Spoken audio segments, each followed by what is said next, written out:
Assalamualaikum warahmatullahi wabarakatuh.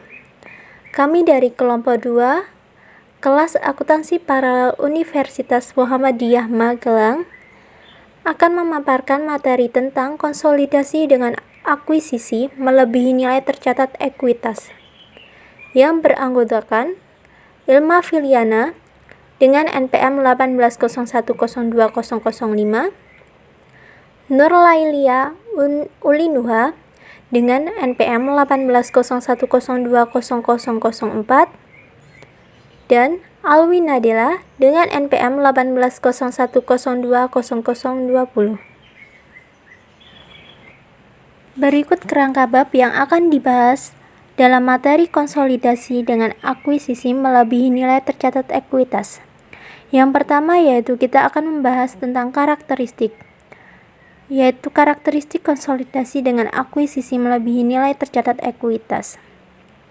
Konsolidasi antara aset teridentifikasi dan liabilitas diambil alih. Yang berikutnya ilustrasi akuisisi kepemilikan penuh. Selanjutnya akuisisi dengan kepemilikan sebagian, dan yang terakhir yaitu isu lainnya. Untuk materi yang pertama yaitu karakteristik konsolidasi dengan akuisisi melebihi nilai tercatat, dengan kita membahas tentang proses konsolidasi. Perusahaan pengakuisisian biasanya akan melakukan uji kelayakan atas bisnis yang akan diakuisisi. Hasil akurat dari uji kelayakan tersebut dapat menunjukkan apakah bisnis yang akan diakuisisi memiliki nilai lebih atau lebih rendah dari nilai bukunya, di mana ada faktor-faktor yang mempengaruhi proses penilaian kelayakan bisnis ini. Antara lain, prospek bisnis perusahaan yang akan diakuisisi, terutama dalam menciptakan penghasilan tambahan bagi perusahaan pengakuisisian. Kondisi dalam menciptakan penghasilan tambahan bagi perusahaan pengakuisisian. Kondisi industri secara umum, nilai strategis bisnis, kualitas manajemen, dan tentunya nilai wajar dari aset maupun liabilitas yang dilaporkan oleh perusahaan yang akan diakuisisi. Yang selanjutnya adalah diferensial.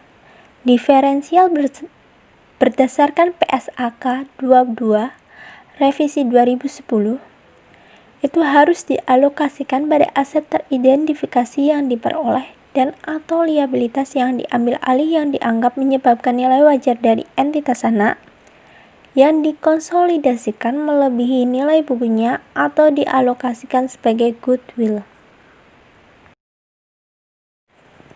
Aset teridentifikasi dan liabilitas diambil alih. Menurut PSAK 22 tahun 2010, aset teridentifikasi yang diperoleh dan liabilitas yang diambil alih haruslah memenuhi definisi aset dan liabilitas menurut kerangka dasar penyusunan penyajian laporan keuangan pada tanggal akuisisi serta merupakan bagian yang dipertukarkan dalam proses akuisisi.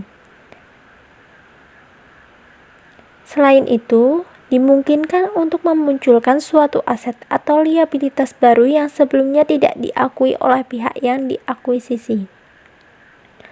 Pengklasifikasian dan penentuan aset teridentifikasi dan liabilitas yang diambil alih perlu didasarkan pada hal-hal seperti: yang pertama, persyaratan kontraktual, yang kedua, kondisi ekonomi, yang ketiga, kebijakan operasional dan akuntansinya, serta yang terakhir yaitu kondisi terkait lainnya yang ada pada tanggal terjadinya akuisisi.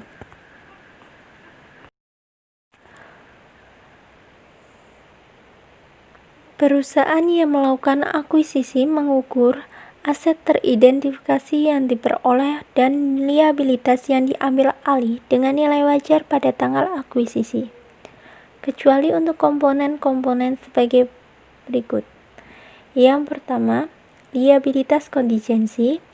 Yang kedua, pajak penghasilan menurut PSAK 46. Yang ketiga, imbalan kerja menurut PSAK 24. Yang keempat, aset identifikasi. Yang kelima, hak yang diperoleh kembali atas aset tak terwujud. Yang keenam, pembayaran berbasis saham menurut PSAK 53. Dan yang terakhir, yaitu aset tersedia untuk dijual menurut PSAK 58. Ilustrasi akuisisi dengan kepemilikan penuh. Dengan contoh konsolidasi sesaat setelah akuisisi. Sebagai ilustrasi konsolidasi atas akuisisi dengan kepemilikan penuh untuk kombinasi bisnis yang dilakukan di atas nilai tercatat, akan digunakan kasus akuisisi PT Andalas oleh PT Nusantara dengan modifikasi informasi sebagai berikut. PT Nusantara membeli seluruh saham PT Andalas seharga Rp1.500.000.000. Diketahui bahwa nilai buku dari seluruh aset bersih PT Andalas adalah Rp1.400.000 sehingga terdapat diferensial dari akuisisi ini sebesar Rp300 juta yang dialokasikan kepada goodwill sebesar Rp100 juta dan aset teridentifikasi lain sebesar Rp200 juta. Kemudian PT Nusantara akan melakukan pencatatan transaksi akuisisi PT Andalas pada bukunya sebagai berikut. Pada 1 Januari 2015, investasi pada PT Andalas didebit sebesar Rp1.500.000.000, pada kredit kas sebesar Rp1.500.000.000 dalam mencatat pembelian saham PT Andalas. Kemudian jurnal untuk mengeliminasi ekuitas entitas anak dalam pengonsolidasian laporan keuangan sesaat setelah akuisisi saham biasa PT Andalas sebesar Rp800 juta pada debit, saldo laba Rp400 juta pada debit, diferensial Rp300 juta pada debit, dan investasi pada PT Andalas sebesar Rp1.500.000 pada kredit dalam mengeliminasi saldo awal investasi. Kemudian jurnal eliminasi untuk pengalokasian diferensial pada debit persediaan Rp50 juta, pada debit tanah Rp210 juta, pada debit goodwill Rp100 juta, kemudian diferensial pada kredit Rp300 juta, bangunan dan peralatan pada kredit Rp60 juta dalam mengeliminasi saldo awal investasi. Konsolidasi pada periode setelah terjadinya akuisisi. Pada periode setelah periode terjadinya akuisisi, beberapa hal harus diperhatikan ketika menyiapkan laporan keuangan konsolidasian untuk entitas anak yang diakuisisi tidak pada nilai tercatatnya. Karena pada pengakuisisian yang tidak dilakukan pada nilai tercatat menimbulkan diferensial yang perlu dialokasikan terhadap aset diperoleh atau liabilitas diambil alih atau bahkan goodwill. Maka, entitas induk perlu memastikan bahwa diferensial tersebut telah diukur secara tepat. Akuisisi dengan kepemilikan sebagian. Dalam penyusunan laporan keuangan konsolidasian tidak pada nilai tercatat kepemilikan sebagian, hal yang perlu diperhatikan adalah keberadaan kepentingan non-pengendali.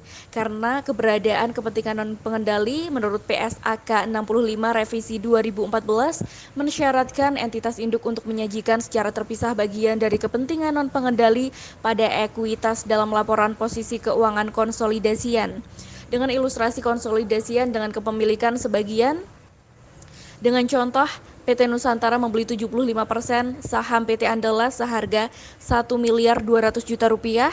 Pada saat dilakukan akuisisi, diketahui pula bahwa nilai wajar dari kepentingan non-pengendali adalah Rp300 juta, sedangkan nilai wajar seluruh aset dan liabilitas PT Andalas adalah Rp1.400.000. Nilai buku dari seluruh ekuitas PT Andalas adalah Rp1.200.000.000, sehingga terdapat diferensial dari akuisisi ini sebesar Rp300 juta yang dialokasikan pada goodwill sebesar Rp100 juta dan aset teridentifikasi lainnya sebesar Rp200 juta. Sebagai gambaran, terdapat transaksi akuisisi PT Nusantara terhadap PT Andalas, yaitu nilai investasi sebesar Rp1.200.000.000, kemudian nilai buku saham biasa sebesar Rp800 juta, kemudian nilai buku saldo laba sebesar Rp400 juta. Kemudian total nilai buku sebesar Rp1.200.000.000, kemudian porsi kepemilikan sebesar 75%, kemudian nilai buku atas kepemilikan diakuisisi sebesar 900 juta, kemudian perbedaan antara nilai investasi dan nilai buku sebesar 300 juta. Nah, PT Nusantara akan mencatat transaksi akuisisi PT Andalas pada tanggal 1 Januari 2015, yaitu kas investasi pada PT Andalas sebesar 1.200 juta, kemudian kreditnya kas sebesar 1.200 juta. Nah, transaksi ini dicatat untuk mengonsolidasikan laporan keuangan sesaat setelah diakuisisi. Kemudian untuk mencatat mengeliminasi saldo awal investasi, yaitu debitnya saham biasa PT Andalas sebesar 800 juta, saldo laba sebesar 400 juta, diferensial sebesar 300 juta. Kemudian kreditnya investasi pada PT Andalas sebesar 1.200 juta, kemudian kepentingan non pengendalian sebesar 300 juta. Kemudian terdapat jurnal eliminasi lainnya, yaitu debit persediaan 50 juta, tanah 210 juta, goodwill 100 juta, kemudian kreditnya diferensial 300 juta, bangunan dan peralatan 60 juta. Jurnal pengalokasian diferensial ini mendistribusikan diferensial yang muncul dari transaksi akuisisi. Nah, persediaan mengalami kenaikan nilai wajar dari nilai tercatat sebesar 50 juta. Tanah mengalami kenaikan nilai wajar sebesar 210 juta. Sedangkan bangunan dan peralatan mengalami penurunan nilai sebesar 60 juta. Selain itu, atas transaksi kombinasi bisnis PT Nusantara dan Andalas diakui munculnya goodwill sebesar 100 juta.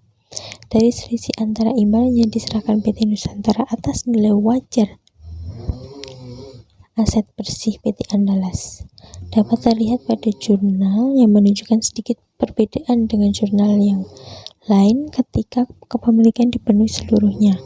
Pada kepemilikan sebagian ini, jurnal menghapuskan saldo awal investasi, memunculkan suatu akun baru, yaitu kepentingan non pengendalian yang mencerminkan hak pemegang saham non pengendalian atas aset yang dimiliki entitas anak. Konsolidasian pada periode akuisisi.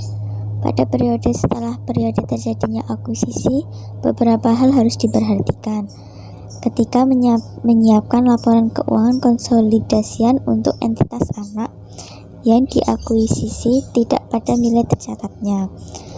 Karena pada pengakuisisian yang tidak dilakukan pada nilai tercatat menimbulkan diferensial yang perlu dialokasikan terhadap aset diperoleh atau liabilitas diambil alih atau bahkan goodwill. Maka entitas induk perlu memastikan bahwa diferensial tersebut telah diukur secara tepat. Kemudian terdapat isu lain seputar konsolidasian, yaitu biaya transaksi yang terkait proses pengakuisisian suatu perusahaan sangat besar kemungkinannya untuk dikeluarkan oleh pihak pengakuisisi. Biaya transaksi terkait akuisisi dapat berupa biaya makelar, biaya hukum dan konsultasi, biaya terkait akuntansi, biaya penilaian dan jasa profesional lainnya, biaya administrasi umum, serta biaya pendaftaran maupun penerbitan efek jika pengakuisisian menggunakan instrumen utang atau ekuitas. Menurut PSAK 22, seluruh biaya transaksi terkait akuisisi harus dibebankan pada periode ketika biaya tersebut terjadi atau jasa diterima kecuali biaya untuk menerbitkan efek baik berupa utang atau ekuitas yang perlakuannya menurut PSAK 56 Revisi 2014 Instrumen Keuangan, yaitu pengakuan dan pengukuran. Baik, sekian materi yang dapat kami sampaikan. Terima kasih.